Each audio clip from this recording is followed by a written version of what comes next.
All Muslims who watched my video titled The Satanic Verses accused me of lying, although the references of the event are valid. Sahih Hadith from Jalaluddin al-Suyuti, in his book, Al-Dur al-Manthur. The story goes as follows. In the process of delivering Surah An-Najm, verses 19 to 21 in Mecca, the Prophet Muhammad was possessed by Satan, so that he praised the goddesses of Quraysh, Al-Lat, Al-Uzza, Al-Manat. After that, he prostrated together with the polytheists Quraysh, Muslims, and jinns. The Muslims argue, how could Prophet Muhammad be possessed by Satan? That's a lie, a blasphemy. To see if the Prophet could indeed be possessed by Satan, then we must see the history of his life. Has he ever experienced it in his lifetime? It turns out, yes, even more than once. Let's see the first example. First case. Prophet Muhammad was demon-possessed. The event started after Waraka bin Nawfal died. Waraka was Khadija's cousin, and Prophet Muhammad's spiritual advisor.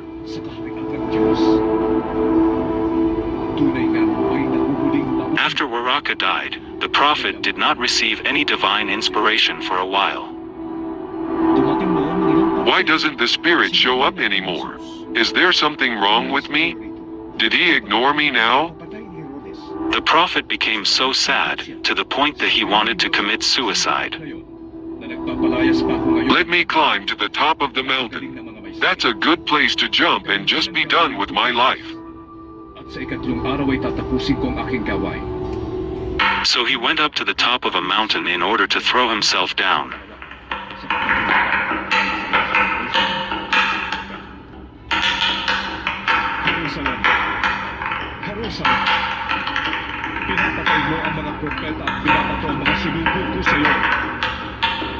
But then he saw Jibril appeared in front of him. O Muhammad, you are indeed Allah's apostle in truth.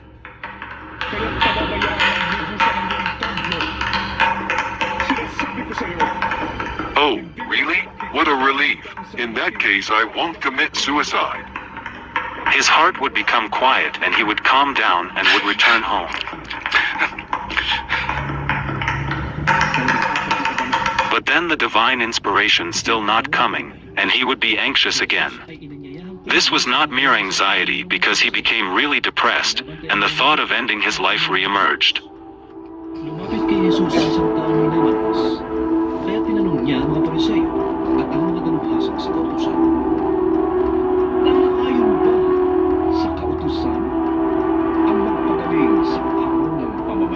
Why nothing came down from Allah?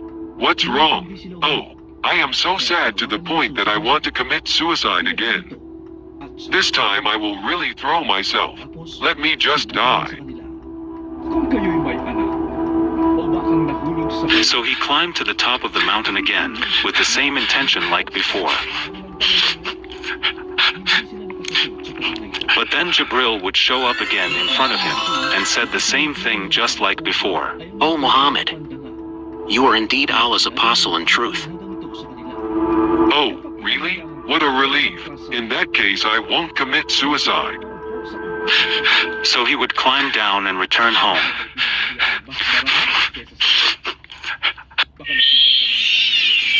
But then, on the following day, he started to have the same suicidal feeling. The divine revelation halted for several months. Apparently, Muhammad didn't believe what Jibril told him. That's why he kept trying to commit suicide. Second case. Prophet Muhammad was demon-possessed. According to Ibn Ishaq in Surat Rasul Allah and Tabari in his Tariq of Islam, Prophet Muhammad attempted to kill himself because he believed he was possessed by an evil spirit. In the month of Ramadan, Allah sent Jibril for the first time to meet me to deliver his message. I was sleeping in Hira cave at that night. Then Jibril came to me.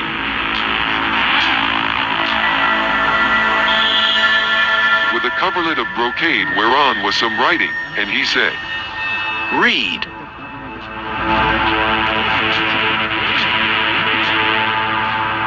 What shall I read? He pressed me with it so tightly that I thought it was death. Then he let me go and said, Read.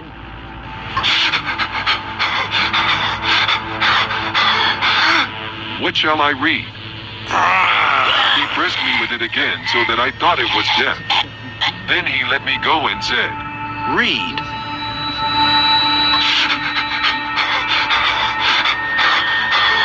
What shall I read? He pressed me with it the third time so that I thought it was death, and he said, Read. What then shall I read? And this I said only to deliver myself from him, lest he should do the same to me again.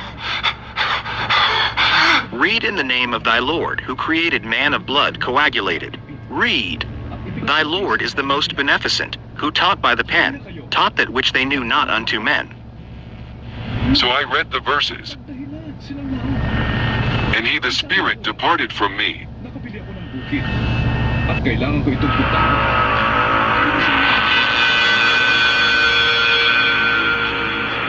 And I awoke from my sleep, and it was as though these words were written in my heart. Now none of God's creatures was more hateful to me than an ecstatic poet or a man possessed. I could not even look at them. I thought, woe is me, poet or possessed. Never shall courage say this of me. I will go to the top of the mountain and throw myself down that I may kill myself and gain rest.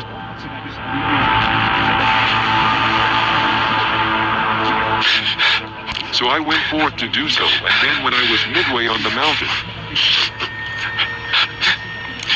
I heard a voice from heaven saying, O Muhammad, thou art the apostle of God, and I am Jibril.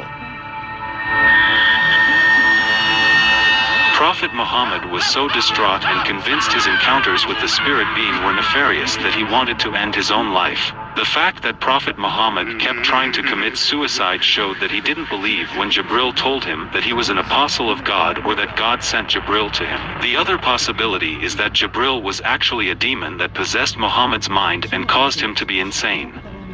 Sane people do not try to commit suicide continuously like him. Third case.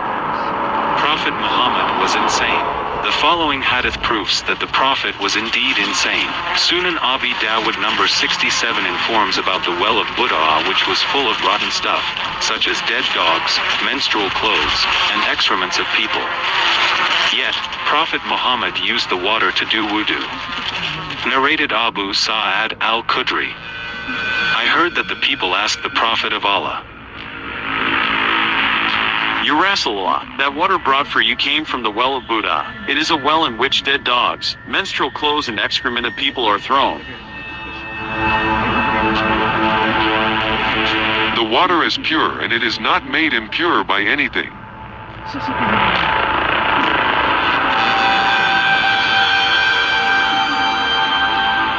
I then asked the man who opened the door of garden for me and admitted me to it. Has the condition of this well changed from what it had originally been in the past? No, it has always been like this. I saw the color of water in this well had changed. The hadith explains that the condition of well was always really bad and that the color of the water had changed. How could Prophet Muhammad said that water be pure when it was severely contaminated? The Prophet apparently used the water of the Buddha well to do wudu, which is the Islamic procedure for cleansing parts of the body, such as face, head, arms, feet, before doing the prayer. How could he make his body cleaner by using extremely contaminated water? No responsible parents would advise their children to clean up their bodies with such poisonous water, yet Muhammad claimed that he is the best example of mankind. The only explanation is that Muhammad was insane. Fourth case. Prophet Muhammad was demon-possessed. The following hadith explains that Prophet Muhammad was demon-possessed for a long period of time. Magic was worked on Allah's apostle so that he used to think that he had sexual relations with his wives while he actually had not. That is the hardest kind of magic as it has such an effect. Then one day the prophet said, Oh, Aisha, do you know that Allah has instructed me concerning the matter I asked him about? 2 men came to me, and one of them sat near my head and the other sat near my feet. The one near my head asked the other, What is wrong with this man? He is under the effect of magic. Who has worked magic on him? Labid bin al-Asam, a man from Bani Zaraik who was an ally of the Jews and was a hypocrite. What material did he use? A comb and the hair stuck to it. Where is that? In a skin of pollen of a male date palm tree kept under a stone in the well of Darwan. So the prophet went to that well.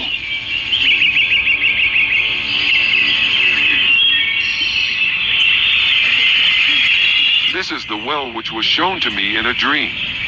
Its water looked like the infusion of henna leaves, and its date palm trees looked like the heads of devils.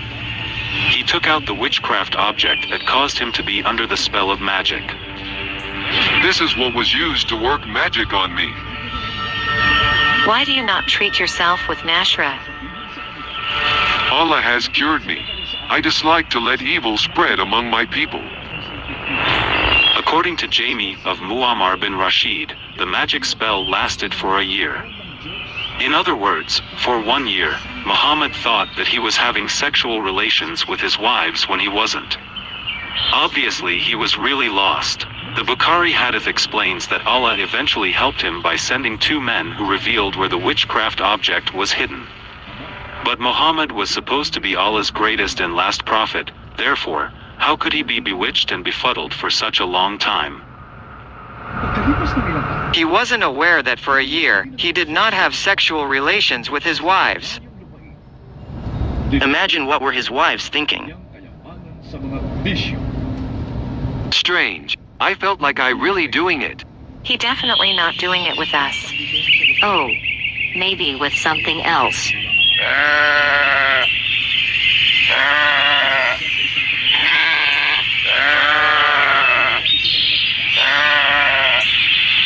Let's go back to the case of the satanic verses in Quran, Surah An-Najm. After learning that Prophet Muhammad was demon-possessed for such a long time, it was not surprising that Satan could possess him to reveal the satanic verses of worshipping Al-Lat, Al-Uzza, Al-Manat in Surah An-Najm, verse 19 to 20.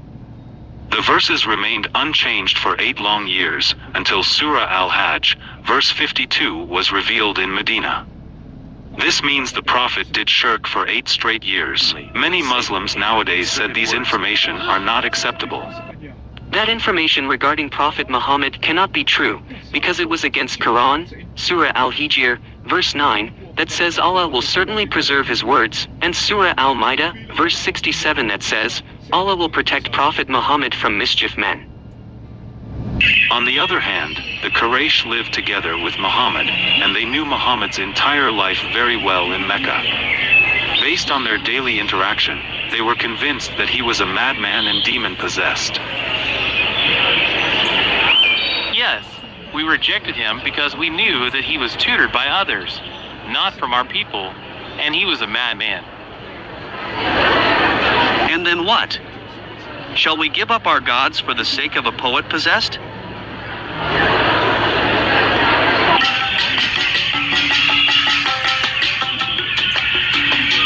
If you read Quran, Surah An-Nahl, verses 98 to 100, you will find out that there are certain kind of men that can be controlled by Satan. Satan certainly has no authority over those who believe and put their trust in their Lord. His authority is only over those who take him as a patron and who, under his influence, associate others with Allah in worship. These verses explain that Muhammad obviously took Satan, and not the real God, to be his patron, and that he was under influence of Satan. That was why he was a possessed, suicidal, madman. Thank you for watching. Don't forget to support Nabi Asli in Patreon so he can produce more 3D videos about your favorite prophet.